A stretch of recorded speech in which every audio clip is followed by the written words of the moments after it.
கோவை மாவட்டம் பொள்ளாச்சி அருகே பூப்பெய்திய மாணவியை வகுப்பறை வாசலில் அமர வைத்து தேர்வு எழுத வைத்த விவகாரத்தில் பள்ளி தாளாளர் உட்பட 3 பேரை கைது செய்ய வலியுறுத்தி மாவட்ட ஆட்சியர் அலுவலகத்தில் மனு அளிக்கப்பட்டது. குட்டுப்பாளையத்தில் உள்ள சித்பவானந்தா மெட்ரிக் பள்ளியில் இந்த சம்பவம் நடைபெற்றது. இந்நிலையில் பாதிக்கப்பட்ட மாணவியின் தந்தை உட்பட 15க்கும் மேற்பட்டோர் மாவட்ட ஆட்சியர் அலுவலகத்திற்கு சென்று புகார் அளித்தனர். பள்ளி தாளாளர் தங்கவேல் பாண்டியன், உதவி தாளாளர் ஆனந்தி மற்றும் அலுவலக உதவியாளர் சாந்தியை கைது செய்ய வேண்டும் என்று அவர்கள் கோரிக்கை வைத்தனர்.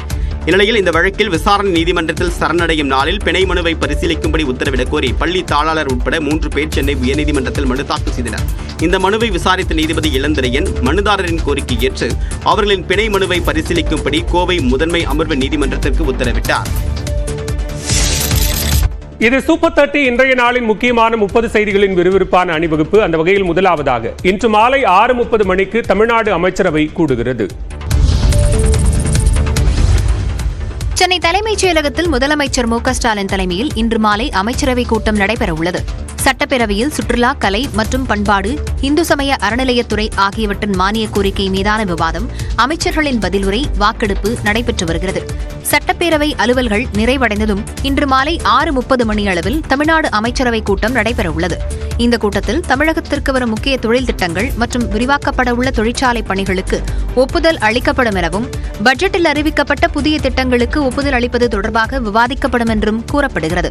சட்டப்பேரவை கூட்டத்தொடருக்கு மத்தியில் நடைபெறும் அமைச்சரவை கூட்டம் என்பதால் இக்கூட்டம் முக்கியத்துவம் பெறுகிறது. விசைத்தறி தொழிலாளர்களின் போராட்டத்திற்கு மிக விரைவில் தீர்வு காண அரசு நடவடிக்கை எடுத்து வருவதாக அமைச்சர்கள் தெரிவித்துள்ளனர். கோவை, திருப்பூர் மாவட்டங்களில் கூலி உயர்வு கோரி விசைத்தறி கூலி தொழிலாளர்கள் மேற்கொண்டுள்ள வேலைநிறுத்த போராட்டம் தொடர்பாக எதிர்க்கட்சித் தலைவர் உள்ளிட்ட பல்வேறு உறுப்பினர்கள் சட்டப்பேரவையில் சிறப்பு கவன ஈர்ப்பு தீர்மானம் கொண்டு வந்தனர். அப்போது பேசிய எதிர்க்கட்சித் தலைவர் எடப்பாடி பழனிசாமி, விசைத்தறி கூலி தொழிலாளர்கள் 25க்கும் மேற்பட்ட முறை மனு அளித்தும் தீர்வு கிடைக்கவில்லை என்றும், லட்சக்கணக்கான தொழிலாளர்களின் வாழ்வாதாரம் பாதிக்கப்பட்டுள்ளதாக தெரிவித்தார். இதற்கு பதிலளித்த அமைச்சர் காந்தி, முதல்வர் ஆட்சி பொறுப்பு ஏற்றது முதல் நெசவாளர்களுக்கு முக்கியத்துவம் அளித்து வருவதாகவும், முதல்வர் அறிவுறுத்தலின்படி இந்த பிரச்சினை தொடர்பாக தொடர்ந்து பேச்சுவார்த்தை நடப்பதாக கூறினார். இதனைத் தொடர்ந்து பேசிய நிதியமைச்சர் தங்கம் தென்னரசு, அரசு நிலைமையின் தீவிரத்தை உணர்ந்துள்ளதாகவும், மிக விரைவில் நல்ல தீர்வு காண அரசு நடவடிக்கை எடுத்து வருவதாக தெரிவித்தார். திமுக ஆட்சியில் விசைத்தறி தொழிலாளர்களுக்கான இலவச மின்சாரம் 1000 யூனிட்டுகளாக உயர்த்தப்பட்டுள்ளதாக கூறிய அமைச்சர் செந்தில் பாலாஜி, இந்த பிரச்சனையில் விரைவில் தீர்வு காணப்படும் என்றார். அரசாணை, சுற்றறிக்கை உள்ளிட்டவை தமிழில் பிறப்பிக்கப்பட வேண்டும், அலுவலர்கள் தமிழிலேயே கையெழுத்திட வேண்டும் என அரசாணை வெளியிடப்பட்டுள்ளது. இதுகுறித்து உங்கள் கருத்து என்ன என்று கேட்கப்பட்டது. பொதுமக்கள் கூறியதை தற்போது பார்க்கலாம். அரசு ஆணைகள் அனைத்தும் இனி தமிழில்தான் வெளியிடப்பட வேண்டும் என்பது மிக முக்கியமான ஒரு அறிவிப்பு. ஏனென்றால் தமிழ்நாட்டில் இருக்கக்கூடிய அரசு அலுவலகங்கள் அனைத்தும் பணியாற்றுபவர்களும் தமிழ் தெரிந்தவர்களே. அவர்கள் அலுவலகத்திற்கு வரக்கூடிய பொதுமக்களும் தமிழ் தெரிந்தவர்கள் தான். கலைஞர் ஆட்சி காலத்தில் அனைத்து அரசு அலுவலகங்களிலும் தமிழில்தான் கையெழுத்திட வேண்டும் என்ற அறிவிப்பு ஏற்கனவே வெளியிடப்பட்டிருந்தாலும் இப்போது அது மீண்டும் வலியுறுத்தப்பட்டிருக்கிறது. அரசு அலுவலகங்களில் அடிப்படை பணியாளர்களாக இருக்கக்கூடிய கிராம உதவியாளர்கள், அங்கன்வாடி ஊழியர்கள், சத்துணவு ஊழியர்கள் போன்றவர்கள் எல்லாம் குறைவான கல்வி தகுதியில பணி நியமனம் பெறுகிறார்கள். அவர்களும் ஒரு அரசாணையோ ஒரு அரசு கடிதத்தையோ சுற்றறிக்கையோ படித்து புரிந்து கொள்ள வேண்டும் என்று சொன்னால் அவை தமிழில் இருந்தால் மிகவும் சிறப்பானதாக இருக்கும். இப்போ சுற்றறிக்கையெல்லாம் தாய்மொழியில் வந்தால் தானே படித்து புரிந்து கொள்ள முடியும், செய்தவர்கள் பிரித்து பார்க்க முடியும். இன்னைக்கு தமிழ்நாடு அரசு அப்படி ஒரு அறிவிப்பு வெளியிட்டிருக்குது அப்படின்றது மிகவும் வரவேற்க தகுந்த விஷயம். இந்த மொழி ஆட்சி மொழியை வரணும், அலுவல் மொழியை வரணும். அந்த அடிப்படையில் தமிழை வெகு மக்கள் மத்தியில் கொண்டு சேர்ப்பதற்கு உண்டான ஏற்பாட்டை தமிழ்நாடு சர்க்கார் செய்யணும். அரசாணை திட்டம் தமிழில் பேசுவதற்கு அனுமதி கொடுத்ததுக்காக நன்றி. தமிழ் அரசாணை வெளியிடுறது மகிழ்ச்சியாக தான் இருக்குது.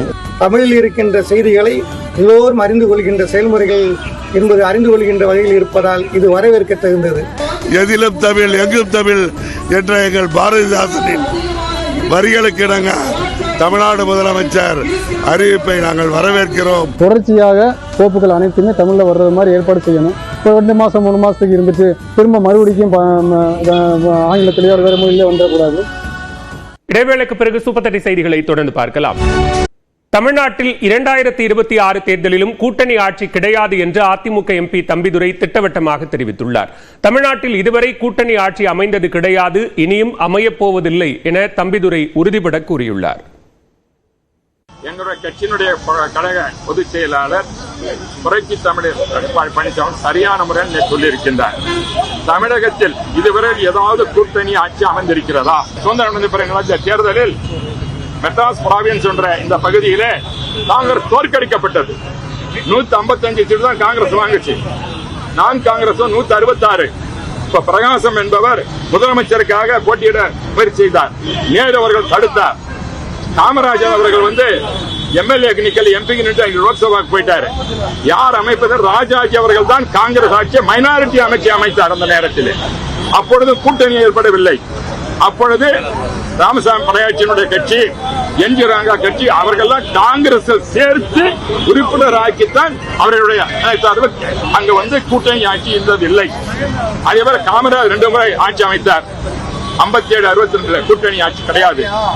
அதே போல அண்ணா அவர்கள் 67 ஆட்சி அமைத்தார். கூட்டணி என்பது கிடையாது. புரட்சி தலைவர் அவர்கள் 72 அதுக்கு பிறகு ஆட்சி அமைத்தார்கள். அந்த கட்சியை விட்டு பிரிந்த பிறகு 77 வெற்றி பிறகு ஆட்சி அமைத்தார். அப்பொழுதும் கூட்டணி ஆட்சி கிடையாது. சொல்ல போனா 2006 ஒரு நிலைமை ஏற்பட்டது. திமுக 93 சீட்டு தான், அவருக்கு மெஜாரிட்டி கிடைக்கல. பிரணாப் முகர்ஜி இங்க வந்தாரு. காங்கிரஸ் கூட்டணியில் சேர்த்த வேண்டும் என்று அப்ப கோரிக்கை வைத்தார். அப்படி என்ன சொன்னார் கருணாநிதி அவர்கள்? கூட்டணி வைத்தால் நான் முதலமைச்சர் பதவி வைக்க மாட்டேன், இதை சொல்லுங்கள் சோனியா காந்தியிடம். 2004 செய்தது உதயம் மறந்துவிட வேண்டாம் சொன்ன பிறகு சோனியா காந்தி கூட்டணி வேண்டாம், அவரே ஆள வேண்டும் என்று சொன்னார்கள்.